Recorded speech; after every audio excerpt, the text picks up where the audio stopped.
হ্যাঁ, কিয়ামতের মাঠে আল্লাহকে দেখা যাবে। সাহাবায়ে কেরাম প্রশ্ন করেছেন, ইয়া রাসূলুল্লাহ হাল নারা রব্বানা, আমরা কি আমাদের রবকে দেখতে পাবো?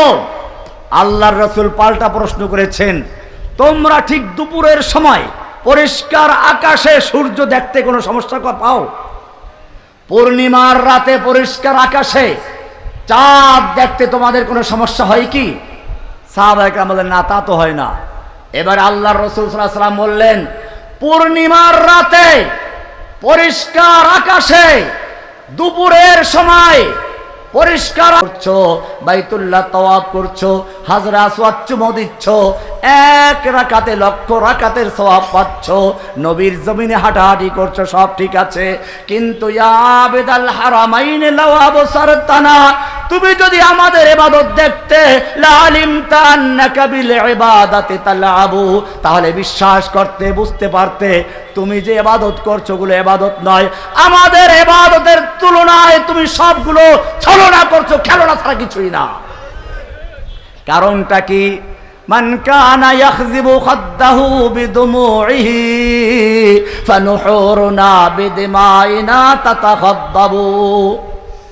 মান কানা ইয়াখযিবু খাদ্দাহু বিদুমুইহি, তুমি যখন ইবাদত করতে করতে তোমার জজবা আসে, আল্লাহর প্রেমে যখন মত্ত হয়ে যাও, তখন তোমার চোখ দিয়ে পানি গড়গড়িয়ে পড়ে, গ্রীবা ভিজে যায়। ভালো কথা, চোখের পানির মূল্য আছে, আমি ছোট করছি না, কিন্তু জেনে রাখো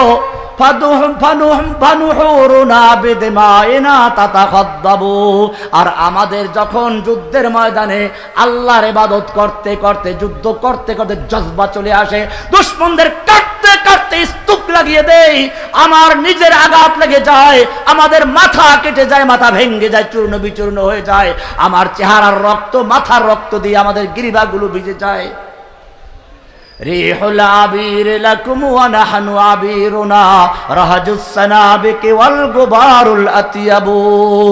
তুমি যখন ইবাদত করতে বসো, পাতলা ফিনফিনে জামা গায়ে দিয়ে, সাদা ধবধবে রুমাল মাথায় দিয়ে, লাল রুমাল মাথায় দিয়ে, আতর গোলাপ লাগিয়ে, দামি আতর মিশকো আম্বার দিয়ে গোসল করে তারপরে বসো। ভালো কথা, আতর আল্লাহর নবী পছন্দ করেছেন, আমি ছোট করছি না, কিন্তু জেনে রাখো ওই আতরের জন্য কোনো জান্নাতের গ্যারান্টি দেওয়া হয় নাই। আমাদের আতর গোলাপটা কি শুনে রেখো, রাহাজুস সানাবিকি ওয়াল গুবারুল আতিয়াবু। আমাদের আতর হচ্ছে যুদ্ধের ময়দানে ঘোড়ার পায়ের আঘাতে লোহার যে পাতে আগুন লেগে যায়, স্ফুলিঙ্গ ছুটে যায়, সেই লোহার আগুনের স্ফুলিঙ্গ এবং ধুলাবালু হচ্ছে আমাদের আতর আর গোলাপ। তোমার আতরের কোনো জান্নাতের গ্যারান্টি না থাকলেও আমাদের আতর আর গোলাপের জান্নাতের গ্যারান্টি রয়েছে। আল্লাহর নবী বলেছেন, যুদ্ধের ময়দানের ধুলা বালু এবং জাহান্নামের ধোঁয়া কারো নাকে একাত্র হবে না। জোরে বলুন সুবহানাল্লাহ। কি সুন্দর কথা। আওয়ামান কানা ইউতিবু খাইলাহু ফি বাতিলিন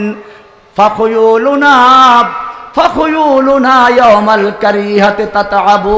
আরো শুনে রেখো, তোমাদের ঘোড়াগুলো তোমাদের হাদিয়া তোবা আসা ডিব্বা, তোমাদের হাদিয়া তোবার বহর বহন করতে করতে ক্লান্ত হয়ে যায়। ফাখুয়ুলুনা ইয়াউমাল কারিহাতি তাতাআবু। আর আমাদের ঘোড়াগুলো যুদ্ধের ময়দানে যুদ্ধ করতে করতে ক্লান্ত হয়ে যায়। জোরে বলুন সুবহানাল্লাহ। হাযা কিতাবুল্লাহি ইয়ানতিকু বাইনানা লাইসা শাহীদ বিমাইয়াতিন লা ইউকযাবু। তুমি যখন মারা যাবে, তোমার জানাজায় লক্ষ লক্ষ লোক হবে, তোমার জানাজায় লক্ষ লক্ষ লোক হবে, কারণ তুমি জগৎ বিখ্যাত পীর। তোমার জানাজায় আতর গোলাপের ছড়াছড়ি হবে, কিন্তু জেনে রাখো আমি যখন মারা যাব, হয়তো আমার লাশটা পর্যন্ত খুঁজে পাওয়া যাবে না। জানাজা কোথায় হবে কেউ জানবে না, ভয়ে আমাকে কোথায় নিয়ে কবর দেয় জানা যাবে না। ঢাকার শহরে জানাজা দিতে দেয় না, ঠিক কিনা? হাসিনা জানে যদি আল্লামা সাঈদ রহমাতুল্লাহ আলাইহিকে ঢাকায় জানাজার সুযোগ দেওয়া হতো, সেদিন বাংলাদেশে ভূমিকম্প হয়ে যেত ইনশাআল্লাহ। হাসিনার গদি সেদিন তাসতাস হয়ে যেত। হাসিনাকে এই জন্য ধন্যবাদ যে বুঝতে পেরেছে।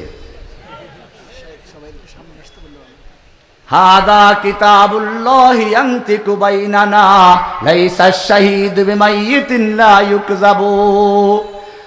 জেনে রাখো তোমার জানাজায় লক্ষ লক্ষ লোক হবে, হওয়ারই কথা প্রয়োজনও আছে, কিন্তু জেনে রাখো আমার জানাজায় কোনো লোক হবে না। আমার জানাজায় লোক হবে কোত্থেকে? জানাজায় হবে কিনা নিশ্চয়তা নাই, কিন্তু শুনে রেখো তোমার জানাজার প্রয়োজন আছে, কারণ তুমি মরে গেছো। আমার জানাজার কোনো প্রয়োজন নাই, কারণ আমি জীবিত। কোরআন বলছে ওয়ালা তাকুলু লিমান ইউক্তালু ফি সাবিলিল্লাহ আমওয়াত, যারা আল্লাহর রাস্তায় নিহত হয়, আল্লাহর রাস্তায় যুদ্ধ করে জীবন দেয়, তোমরা তাদেরকে মৃত্যু বলো না, তারা জীবিত।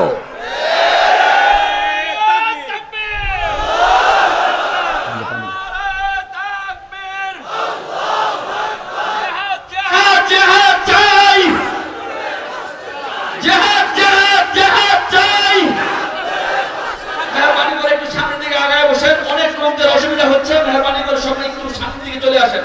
সামনে যত জায়গা ফাঁকা আছে মেহরবানি করে সামনের দিকে চলে আসেন। নারে তাকবীর, সাবিলুনা সাবিলুনা, আল জিহাদ আল জিহাদ, সাবিলুনা সাবিলুনা, লিল্লাহি তাকবীর।